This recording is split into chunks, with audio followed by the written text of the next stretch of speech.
Today, I am here with Phil Marshall. Hey, Phil, how are you doing? Matty, it's great to be with you. I'm doing great. It is lovely to have you here. And just to give people a little bit of background, Phil Marshall is a technologist, entrepreneur, and storyteller who thrives at the intersection of imagination and execution. He is the founder and CEO of Spoken, a platform transforming how authors and readers connect through AI-powered audio storytelling. And I myself have been playing around with Spoken, so I was very excited to get a chance to talk with Phil about Spoken, find out a little bit about the backstory. So, Phil, let's start there. What is the backstory? What is the origin story of Spoken? I think it's a backstory that'll probably resonate with you because it all comes down to writing. I was originally trained in medicine as a surgeon, actually, but I've been in technology for more than 25 years, and I sold my conversational AI company in healthcare in 2021 and took that opportunity to go and finish my debut hard sci-fi thriller novel called Taming the Perilous Skies. And just a couple of weeks ago, on September 12th, it launched, which is very Congratulations. exciting. Thank you. But in that journey, I I met some incredible people. I went to Taos Toolbox, just a fantastic workshop for speculative fiction writers under Nancy Kress and Walter John Williams. And there I met a couple of people who just opened my eyes to what was possible because I'm an audio only reader. And so, I was an AI technologist, but I wasn't really up on AI text to speech narration. I got up to speed on AI text to speech narration. And in the story that I wrote at that workshop, which is just a little short story, a 40-minute listen, had these different characters with different accents and, a lot of banter, a lot of dialogue. And I'm really keen on multi-voice or full cast audio. And so I tried to put that together using AI text to speech, and it was horrible. I mean, it was not quality wise necessarily, but the tools weren't there. The workflow wasn't there. And I just had this sense that not only is AI going to help authors to bring their stories to life through audio less expensively and very effectively, I knew that these different ways of telling those stories, in particular multi-voice or for romance writers, duet narration, that those were going to be big opportunities, even bigger than allowing narration to happen in a really affordable way. And so that's the origin of Spoken. I created it to be able to help authors bring their stories to life in vivid ways that have really never been accessible before. Yeah, one of the reasons that I'm very excited about opportunities for AI narration is that for my own books, and I'm sure this is true for other people, paying for human narration is the most expensive part. More expensive than the editing, more expensive than the cover design, the most expensive part of providing sort of a full suite of formats for readers and listeners. And so I think that there are many, many books out there that are never going to get into audio unless there's some option other than the time that a human narrator would put into it. But let's start talking specifically about Spoken. Okay. So Spoken was created first and foremost as a workflow tool built by authors for authors to be able to create great, affordable, very compelling and vivid narrations of their work of all size and type. And so I just clicked on create and everybody has access to this. We just ended our free beta period, which lasted a little bit more than a year back in July. And so in that time frame, we then went live with our V1 products. And so I'm going to go ahead and just start a new project. We'll do a little short one that's a fun one. And so you just upload your manuscript. In this case, it will be a short story, but if it is a full-on novel, we welcome that. We excel at that. And so I'm going to go ahead and start the analysis process, which we call confabulate. The first step that we take, which you can kind of see progressing across the top of your screen, is we do an analysis of the work first.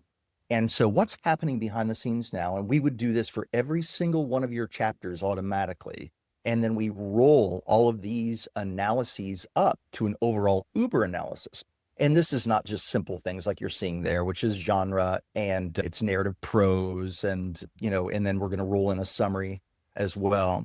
And you can see what that summary comes out there and the different channel tags that come through. But then what you do, this is an important decision point here, is that now that we know it's a character-driven story, you can choose what kind of narration you want. And because I am who I am, and I kind of invented this, I'm doing multi-voice narration. And then you have the choice of using Hume or 11 Labs. Hume is a great choice for very, very natural sounding voices. It's a little bit tougher to wrestle to the ground to get it absolutely perfect. And so for today, I'll use a really nicely reliable service that gets it pretty well right out of the gate, and that's 11 Labs. And so And can let's I go ask a ahead. question about Yeah, that? go ahead. Does an individual user need to have an 11 Labs account to do that, or are they Absolutely not. accessing it? Okay.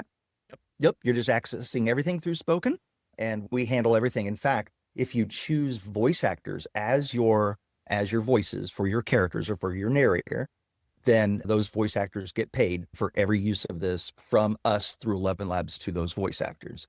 And so, yeah.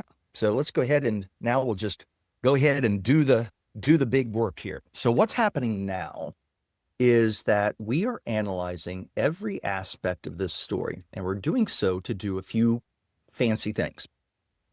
Because I chose multi-voice, that means I have to parse this work between passages spoken aloud by a character and those spoken by the narrator of the story. In the case of multi-voice, in my case, every single speaking character, there's only a couple in this one, but every single speaking character will get their own unique voice. In my book, Taming the Perilous Skies, I have over 100 speaking characters, and I generated those automatically around the character as I wrote them. And so you'll see how that comes out here, because we're not just separating the prose, we're analyzing each and every character in the story. One thing I'm going to be curious to learn more about is how you handle dialogue tags in multi-voice, like a long string of conversation. Absolutely. In fact, I've got an example up next to this, which we can jump over to, which is my own novel. And so it is just full of back and forth and banter. And what I've learned in this process is that I actually write differently for this medium than I do normally. And what that means is that I actually get rid of a lot of the dialogue tags, because by listening who it is that is actually speaking. One of the other things that I do also, which I think your audience will find really interesting. So this is my book, Taming the Perilous Skies. And so what you'll see in my chapter 14 is that this orange here is the narrator speaking. And then because half of my chapters are in first POV from my main character, he's actually the narrator of those chapters, which is this green here. Whereas the other half of the chapters are narrated by an independent narrator, because those are rotating third close POV. And so that's just one of the crazy things that becomes available here and that's kind of in line with like duet narration as well, right? Where you have first POV oftentimes rotating, but you still want that multi-voice experience, right? And so I'll allow you to hear just a little sample. This is where the president and her cabinet have convened to deal with an unimaginable crisis where millions are dying with anti-gravity aerials dropping from the sky, which is a great number of different characters speaking. And so we'll just maybe let you listen to hear just a moment of this. Good, the president said. The main thing is fixing the problem. But if this is deliberate. She didn't need to finish that sentence. At least not for Francisco or me. Even without an incident command, investigation was our job. She turned to address the Secretary of Transportation. I understand you are reverting his code. When will that be done? 1 o'clock, Madam President, she said. We need it to be sooner, the president said. Seeing the secretary's reaction, she added, I know you're just relaying what your team is telling you, and I know everyone is busting their butts, but it needs to be sooner. So you can see accents and timing and emotional cues. There are a lot of things in here that you can control directly, but we try to automate as much as we possibly can. And so that's the spacing between the chapters and also the emotional cues when it's necessary, and any volume adjustments. I ran a test with one of my short stories, and I realized that if I had done this interview before I experimented, I might have picked a different story, because what I found was there was this there was a gradually escalating conversation between two people, but that starts out sort of, the people are a little like uncertain, and then they become more like comfortable with each other. Then something happens and suddenly both of them are kind of like at high emotional pitch. And so I was doing a lot of that, like curious or angry or furious, picking those emotion cues. assignments. Yeah. Yeah. Well, so in fact, not long ago, when we designed the newest version of the parsing, where we assign those emotional cues and all the spacing, blah, blah, that happens all automatically based on the cadence of the story. We were overzealous in assigning those emotional cues, and the AIs are so good now at utilizing those that it goes overboard. And so now we only use them sparingly. If it's whispering, laughing, crying, shouting, something dramatic that is needed, we'll put those emotional cues in. So here's our little story. And so we have 3 characters. Let's just take a listen to the voices that came out automatically. Sienna, ever wonder why they call that the Milky Way? That's okay. Not perfect, but I'll let it slide. And then Sienna. What's on your mind, Comanchero? That's Maybe because it looks like someone shot a stream of milk across the sky. a little whiny, but I'll take it. And then for the narrator, why don't we actually go and let's find a good human narrator voice here. So I'm going to choose Victoria, a voice actress, as the main narrator of the story. And so now we have our voices figured out, and then we look at our passages. And I'll point out before we get to the passages themselves, and this is a young American man and his British female friend, and they're laying on the Oregon coast, looking up the stars, speculating if they'd be able to change their voices, what they want to change their voices to. And so there's a couple of things that we've developed that are very helpful for the author. Not only the automation of a lot of these things, but also things like the lexicon, where it can take a particular word and you can change it once phonetically, and it'll apply it across the board. And another one is the introduction. This becomes really interesting. And so let's just go ahead and generate really quickly each element of the introduction. So you're all very used to, this is Audible, and that's always the same, right? So with your story, it's your narrator that you choose. That can be one of your characters, your main narrator, or whoever you like, that will say this. Made with spoken. Welcome to the Audioverse.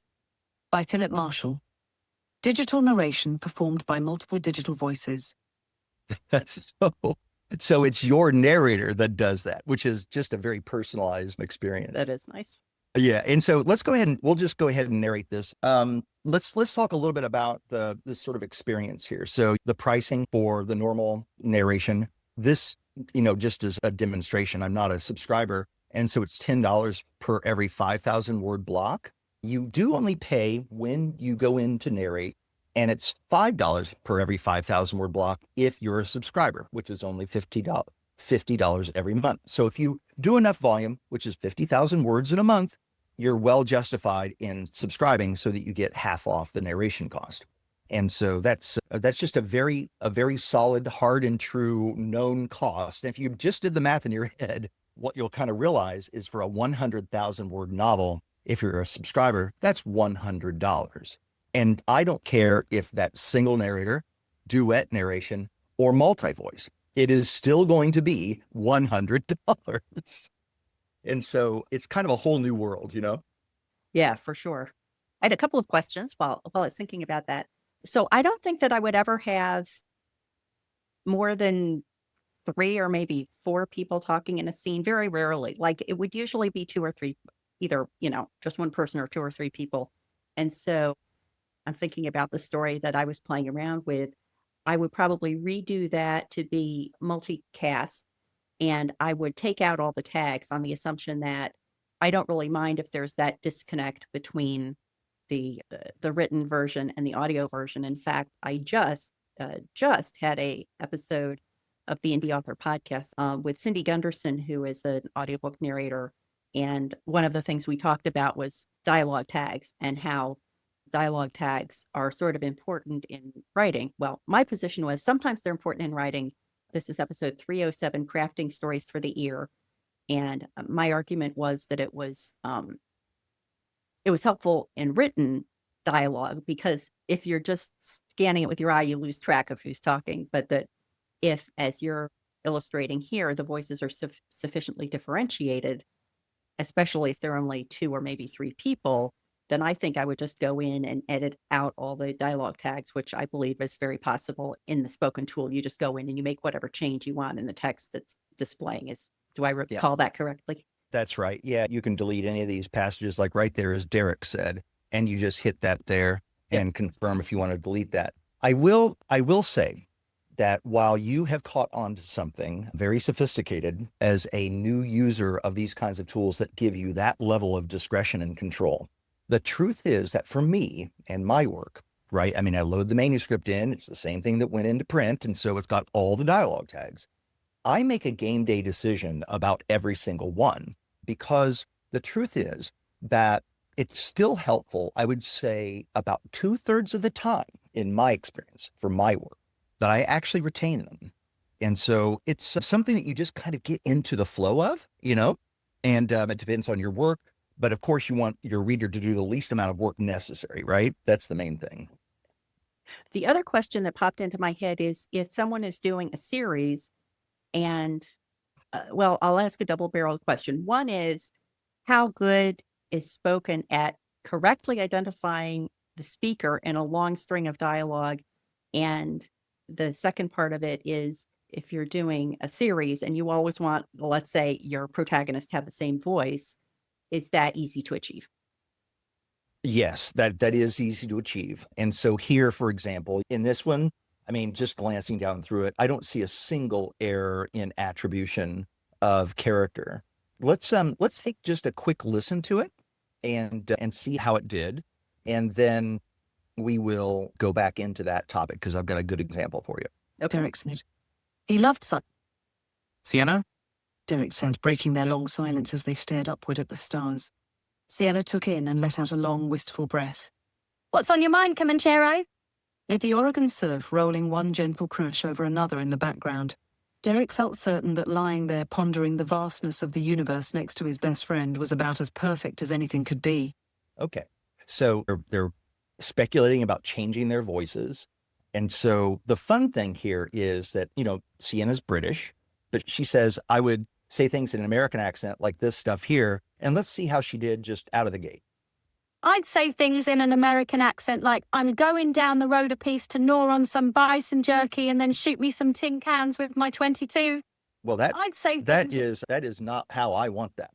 And so with 11 Labs voices, and actually humans coming out with this as well, I think perhaps this week. So this will be for all of the voices in the service. You can use Speak It. So here, I'll just show you how I do this. I'd say things in an American accent like, I'm going down the road a piece to gnaw on some bison jerky and then shoot me some tin cans with my 22. And now what happens is we loop that through the character's voice. And so when I update this here, when I update this passage, we'll hear it come out exactly as I said it to get that perfect delivery, but in Sienna's voice, which is just one of those remarkable levels of control that we have. I mean, look, I still say that voice actors are the gold standard, especially for single narrator, because it's still somewhat financially accessible. But what changes more than just how you're able to create the audiobook is how you're able to edit and update the audiobooks. Think about this. When you've got a manuscript that you find something you want to tweak, you update the manuscript, you re-upload the EPUB file up to, Kindle, right? And with audio, though, I mean, that historically has been just the opposite experience. Whereas if you find something you want to correct, then you're in a load of trouble. And so here, this just now makes that workflow the same as updating that EPUB file, which is a remarkable change in how we approach audio. Let's see how Sienna did here with what I said. I'd say things in an American accent like, I'm going down the road a piece to gnaw on some bison jerky and then shoot me some tin cans with my 22. So that's fantastic. That's a whole lot better. That's a whole lot better. That's great. Yeah. And then you just put your cover art in there and then publish, and then you're all set. So can you talk a little bit about, I'm going to want to loop back to some of the production things too, but can you talk just a little bit more about what happens once you've hit publish? So as an example, I did upload an article I had written for Writer's Digest, and it did a fantastic job right out of the gate with that, very straightforward. And so now it's out there. So what should I be doing to know that it's out there? Yeah. Let's talk about that. Let's go into one that's all completed here. So when you have a completed work, it's yours. We don't claim any rights over it whatsoever. It is entirely yours. And so all you have to do is attest that you have the rights over the work that you put in. And then once your audio is ready, you have several different options. You can take it with you as individual files, and then you can just download each of the chapter files individually. Or you can download them as a zip of all those files, or like Voices by In Audio, who distribute audio to a lot of different endpoints, they require an LPF format. And so we allow the LPF format as well as a 5-minute retail samples. Now, at this point, those are on your computer. You upload those into the different venues, and those endpoints, those places that allow digital narration are changing rapidly. Spotify for Authors just opened it up to all digital narration on August 1st, which was a major change and a big validation of the AI narration market. And Spotify for Authors goes to a number of endpoints like Kobo and then BookFunnel. And there are so many that are now opening up to digital narration. But right now, if you use Spoken, you've paid for the work, you've got the files, and then you take them where digital narration is allowed. And that's, like I said, expanding pretty rapidly. And do you expect that people would be monetizing this by taking those recordings and putting them up elsewhere, or are people earning money on Spoken itself? We had the initial vision that potentially we could allow authors to make money directly on Spoken, but we've really kind of, entrenched ourselves in great media production. And yet, as you could see a moment ago on Spoken, we also have a lot of great streaming stories here. And so, here is that very first story that I put on Spoken, Kill Your Darlings. Ingrid shouldered the timber door to a close and handed the elderly Norwegian her sherry. Now, that's the very first story on Spoken. That's the story that actually inspired all of Spoken. But what you'll see here is that we do, in fact, allow streaming. You can share that with anybody. So if you have your first chapter, you have a short story in your universe that you want to be able to share broad and wide, you can absolutely stream that from Spoken and embed that link wherever you want. But as far as monetizing, it's not our plan to be an e-commerce source for author revenue. If somebody puts in a story, and these things, the technology is improving all the time, and let's say they listen to it and it's not quite what they're looking for, and they're not spending the time to make the tweaks that you were talking about, is there a way to go back in periodically on a pre-release story and basically just generically say, give it the latest treatment? Because I always wonder about, like, I've used Google Play also, Google Play Audio, and I put some books up and then listened to them and said, oh, no, that's not good enough yet. And I would love to be able to go back like once a month and just say, is it better now? Is it better now? Well, that's interesting because there's so many different parts to this. There's the parsing, the emotional cues, the padding, the attribution. That's all pretty solid at this point. So I don't anticipate there's going to be a huge amount of change when it comes to that part of it. I think really you're focused on voice quality. And so, yes, certainly you can always go back and then upgrade your narrator to a new narrator if you want a new narrator, but you can do that anyway. And so with regard to voice quality, it is always changing. We're always evolving and growing more narrators. I can tell you that with Hume, I can't imagine it's going to get a lot better from a tonal quality perspective.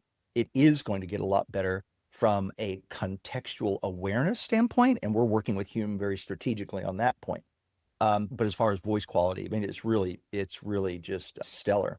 11 Labs voices are good, not quite that good. And so as we upgrade to their V3, which we're doing, you might find some improvements that would cause you to want to do what you just said. But there's not a lot of our users that find it necessary to do that. But yeah, it is possible. One of the other things I'll also note, which I did not mention earlier, but I'll do that now, is using your personal voice. You see that here on the top of the voices page? Yep. And so you can actually just read this script into the microphone. I've already done it here. And then your voice will be available to you, exclusively to you. And you'll be able to use that for any of the voices that you want to use on your works. And if you have custom voices that you have created with your characters, then with your series, with all of your books that have the same characters, you simply reuse those voices from your custom voice library. One of the books that I wanted to create audio for were, well, a couple of co-authored nonfiction books, and I wanted to be able to have me and my co-author reading alternating chapters, and I'm never quite able to line that up. So I have a spoken account, so I could make my voice, if I wanted to have one of my co-authors create a voice that I would then use for a co-authored book. What would be the process by which I would do that? Well, right now you can put your own voice on, and you can leverage any of the voices that are in the library. If they have their voice in the library, we'll be happy to add that in order to allow you to choose it. As far as you having individual people that you want to kind of pair up on the fly, custom, and have them read in, that's something that we will do. That's been a request several times, so I'm sure we'll do that at some point. And going back to sort of the intonation and why I keep going back to AI audio that I've created, the two things that surprisingly on platforms like Google Play, for example, and 11 Labs, that they get stuck on is the intonation of questions. And so if I ask a question where the answer is yes or no, then normally the intonation of the sentence goes up. Are you going to go to the store? And you're expecting yes or no.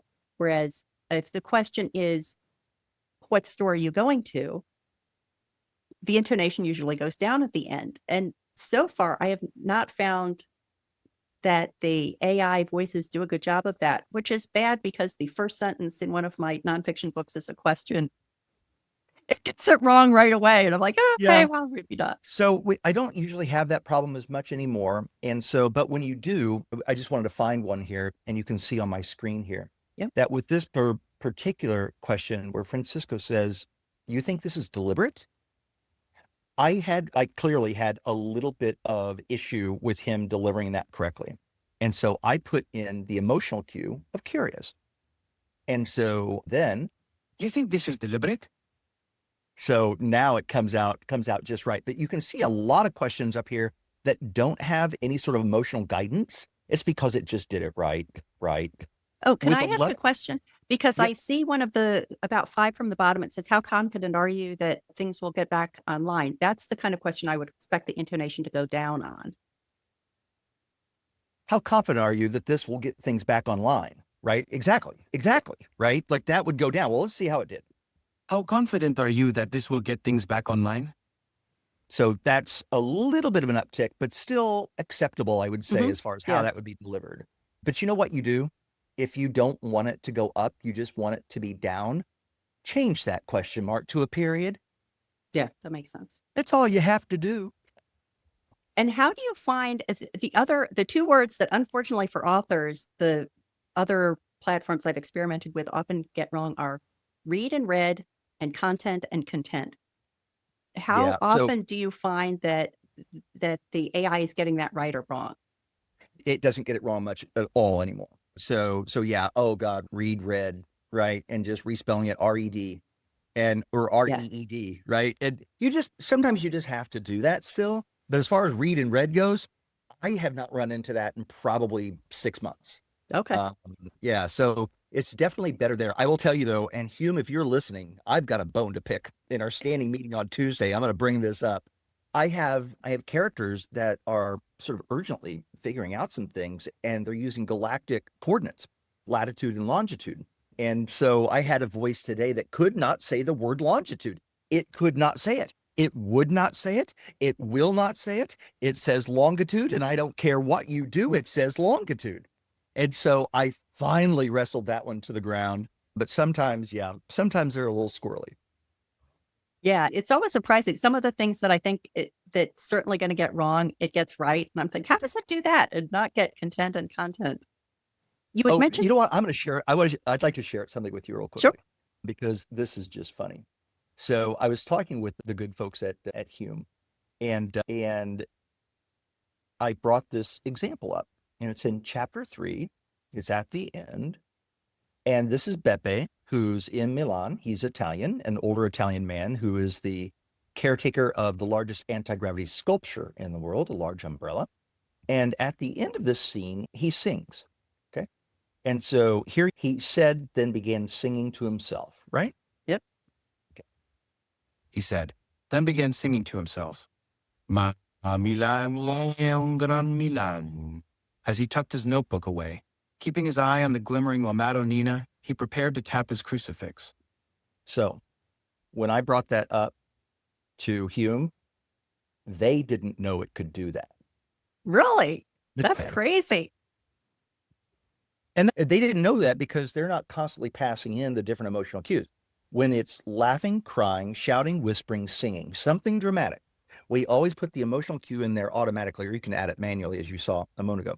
And sometimes you get a surprising result. And even though that may not be the melody I would have chosen necessarily, it's what it came out with. And I'm like, I'm going with that. That's very impressive. So one of the things that I did when I was experimenting with the short story, and I had the scenario where things start out, they're like uncertain, and then they're comfortable, and then they're angry with each other. And so what I was doing is I was going in line by line and tweaking. And I thought, as I was doing that, what I would love to be able to do is select a whole chunk of lines and not having to be doing it line by line. But now I'm thinking maybe that's bringing the wrong perspective to it. Like, would you advise someone to go and change things line by line if there were sort of overall movements in the emotion of the characters as they're speaking, for example? Yeah, it really all depends on what you're after. So for me, I mean, I have production, like film production people on staff at Spoken, and they've got such a careful eye and careful ear. I am a harder customer than they are by far on the audio quality of every single passage. So for me, I use Hume, which means I have to wrestle each one of those passages to the ground. Now it's getting better and better and better. As I like to remind people, this is the worst it will ever be. Today's the worst it will ever be. Tomorrow is the worst it'll ever be. The next after that is the worst it'll ever be. And so it's getting better and better.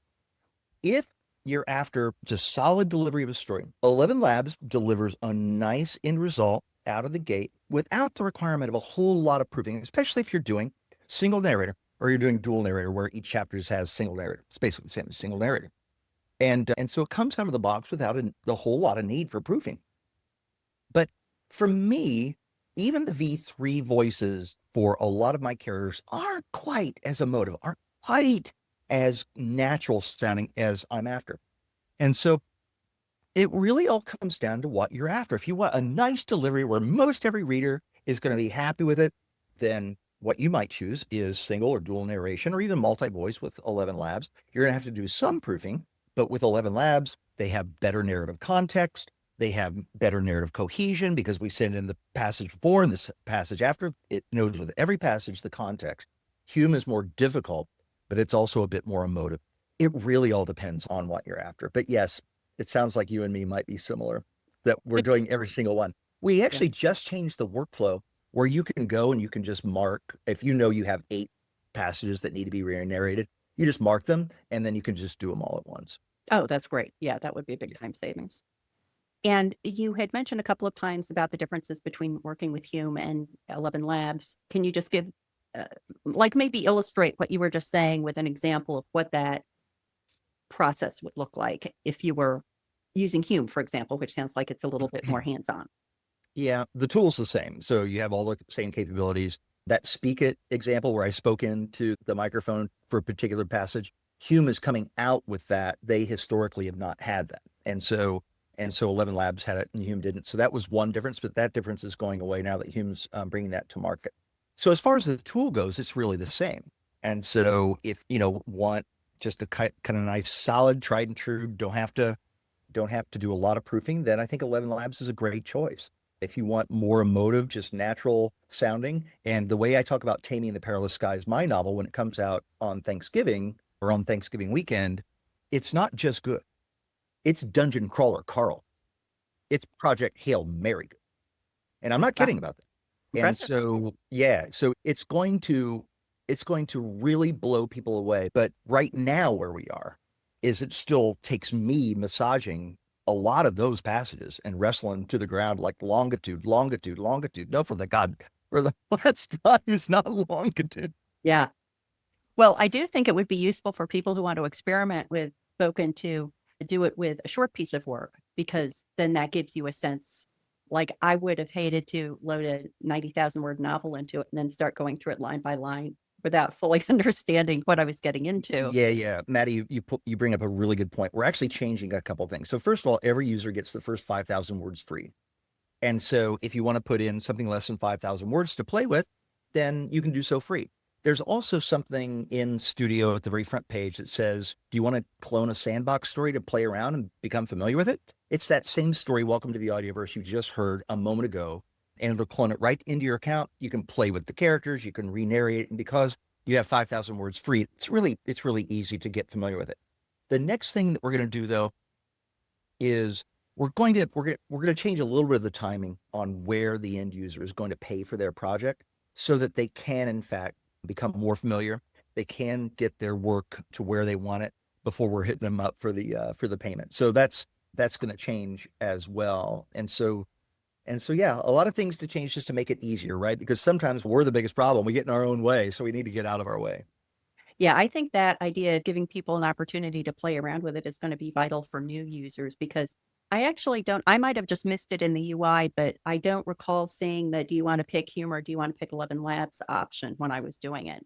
So, now that I've seen you going through Yeah. that, I would definitely be interested in going back, using the same story, trying it with whatever one I didn't use, and seeing which one seems to be a better fit. Like, I was very pleased with whatever the defaults were for the nonfiction piece that I had narrated, but I can imagine maybe wanting to take a little bit of a different approach with my fiction, as we've been talking about. Yeah, so when you saw me generate that little short story and it generated those 3 voices, it did so automatically based on a choice that I had on setup.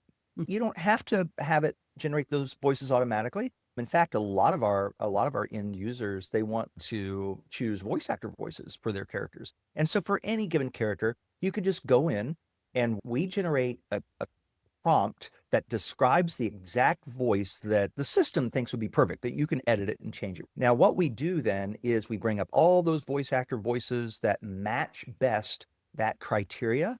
But if you want to generate a custom one from Hume or from 11 Labs, you'll get 3 samples and you'll be able to listen to them over and over until you find just the right one. And then, of course, if you want to choose your own personal voice as well, you certainly can do that. And that'll come up right here under custom voices. Yeah, So, I was pleased to find a voice with a human narrator behind it when I yeah, was doing my work, because can you talk a little bit about that, how you're getting those voices, yeah, and if and how those narrators get compensated for the use of their voice? yeah. That's all 11 Labs. So it's just standard 11 Labs contract with voice actors. They get paid for every use. And so our payment to 11 Labs gets split with those voice actors according to their own contract. And different voice actors have different relationships with 11 Labs. You can kind of set your own fee schedule and whether or not you want it to be moderated or not. And so I think we have something like 130 voice actors in the library. We're always expanding that.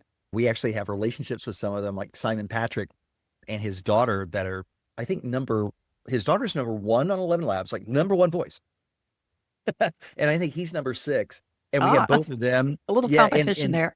he's actually an advisor of Spoken, and so we have both of them on the library. We have Desiree also. She's Sassy Aracita, and she's a great deal of fun. I mean, some of these voices are just fantastic. And those 11 Labs voice actor voices are slightly more emotive than their auto-generated voices. But 11 Labs voice actor voices are better than their system-generated voices. Hume's voices are slightly better yet, and those are all system generated. So those are slightly better from a total quality perspective, but pretty much in line with those voice actor voices from 11 Labs. So yeah, it all does a pretty nice job. That's very cool. I think this is just such a great option. I mean, it's going back to what I was saying before, that I know that there's so much concern about AI and AI taking over the work of creators, but I think this is a case where this is just work that would not get done at all if it weren't for an option like AI. The fact that working with the human narrator can be very, very expensive. And I think that there are paths that are going to serve the needs of all the people who are involved in the creation of audiobooks. Yeah, I think you're right. And that's the way we described it as well. It's not really a zero-sum game, in the end. And so if you have your backlist that you would have never done in audio. In fact, audio has always been an afterthought just because of the cost that is involved. And if you have a backlist that you haven't gotten to, then now all of a sudden those can be brought to life and be brought to life in new and exciting ways that wasn't before possible. And so we're gonna make it as easy as possible to bring that to you. And you can choose voice actor voices from the library if that's what you choose to do. And so it's really about bringing stories to readers. So great. Well, Phil, thank you so much for taking us on a tour of Spoken. And please let everyone know where they can go to find out more about Spoken online. Spoken.press. Great. Thank you so much. Okay. Thank you, Matty.